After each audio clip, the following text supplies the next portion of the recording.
Hello everyone, good morning, welcome back to another video. आज चाहिँ day 4 in Osaka. म चाहिँ होटलबाट आएर ब्रेकफास्ट गरिवरी रेडी भइसके। आज चाहिँ ओसाका क्यास्टल जाने प्लान छ। बेड टर्न भइसक्यो। अब चाहिँ ओसाका क्यास्टल जाने हो। लेट्स सी हेरौँ कस्तो हुन्छ।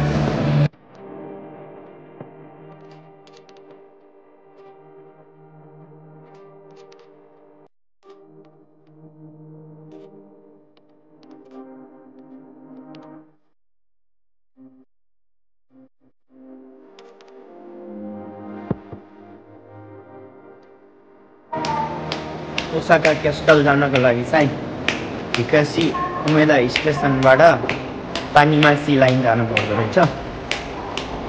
स्टेसनबाट त्यति टाढा होइन।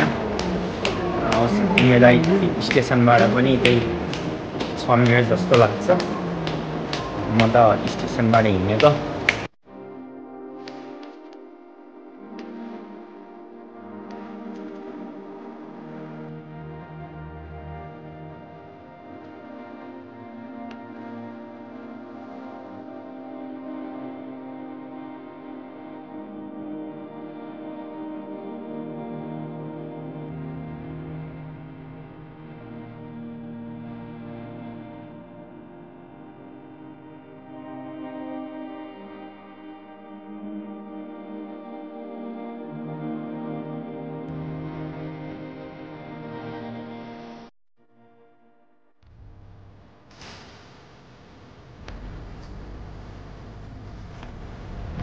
फाइनली म चाहिँ ओसाका क्यास्टल आइपुग्न लाएँ।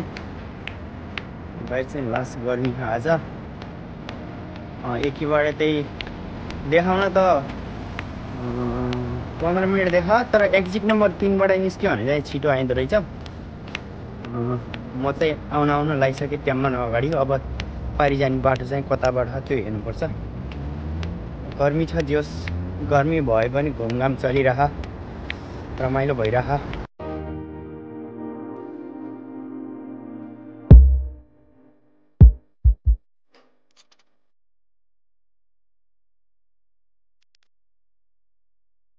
म चाहिँ क्यास्टल आइपुगेँ। यहाँ अगाडि चाहिँ मेन गेट।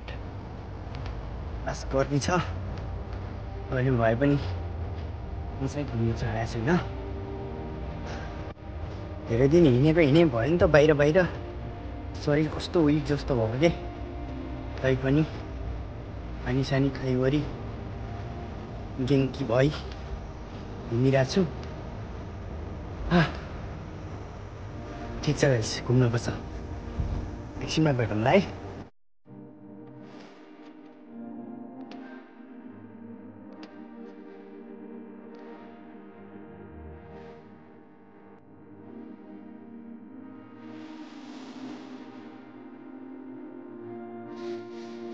यहाँ चाहिँ इन्फर्मेसन आइछ। त्यहाँ चाहिँ हात धुने। मैले हात साथ धोइवरी अब चाहिँ भित्र जान लाग्यो है।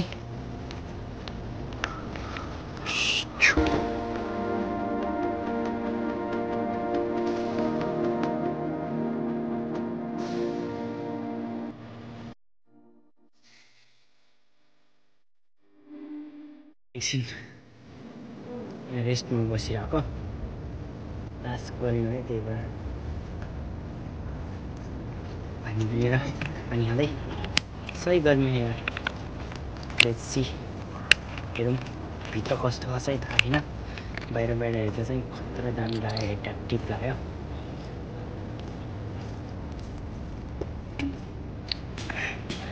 माथि पनि चढ्न पाइँदो रहेछ। माथि पनि चढ्छु। है गाइस, म चाहिँ भित्र जानु भएको।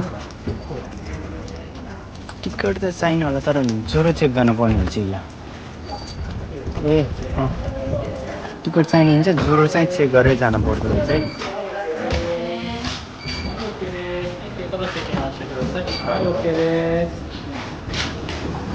मैले चाहिँ बाहिर त्यहाँ चाहिँ ज्वरो मात्र चेक भएछ, टिकट काट्न पर्दैन जस्तो लागिरहेको थियो, तर टिकट काट्न पर्दो रहेछ।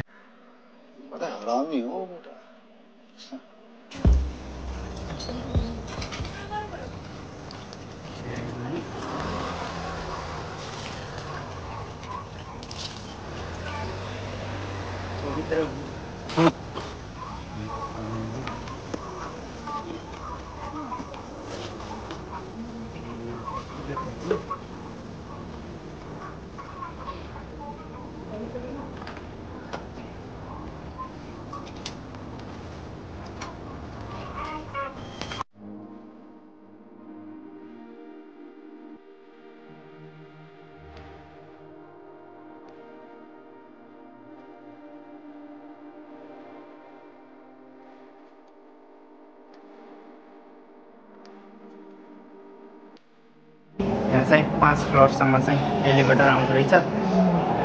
त्यहाँबाट चाहिँ हिँडेर आउनु पर्दो रहेछ। र त्यहाँ त म्युजियम टाइपको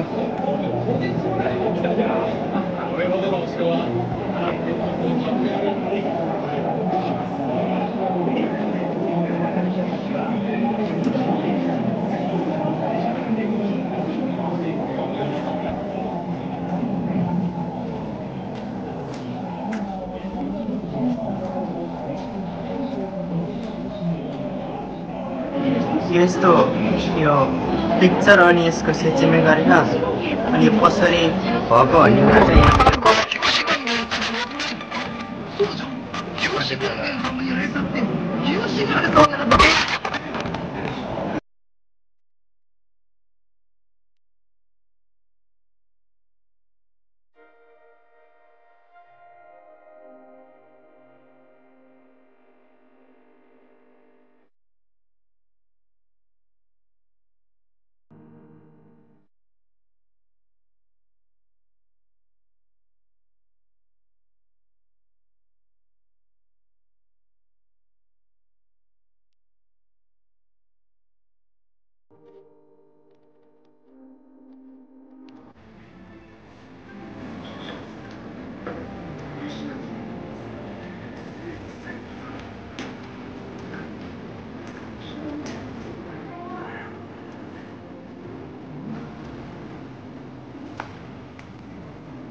चाहिँ यो मन्दिर बनाउँदा लाग्दाखेरिको पहिलाको स्ट्रक्चर है कसरी बनाउँथ्यो भने यो चाहिँ पहिला पछि बनायो होला यस्तो क्रेनहरू ल्याएर त तर स्ट्रक्चर चाहिँ पहिलाको हो। काठले कसरी बनायो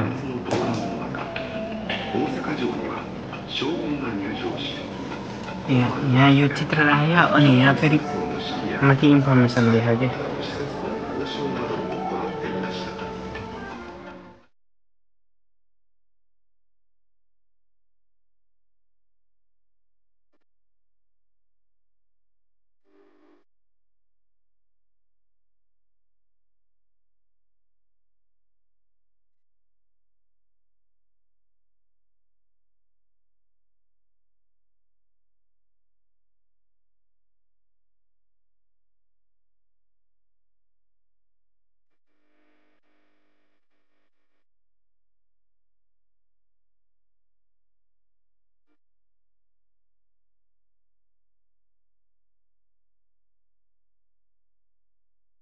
चाहिँ आफूले सेट गरेर एउटा झिक्ने अनि चाहिँ यहाँबाट झिकेको बाङ्गो सम्झेर उल्टा गएर भन्ने अनि त्यहाँबाट चाहिँ लेखेको पेपर दिन्छ होइन 210 रुपियाँ चाहिँ पैसा लाग्छ।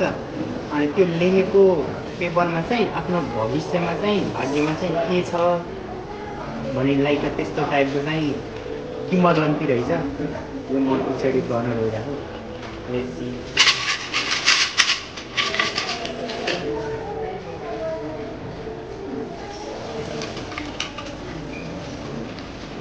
मैले मेरो बाङ्गो थाहा पाएँ आफूले बाङ्गो थाहा पाएपछि चाहिँ हुन्छ है।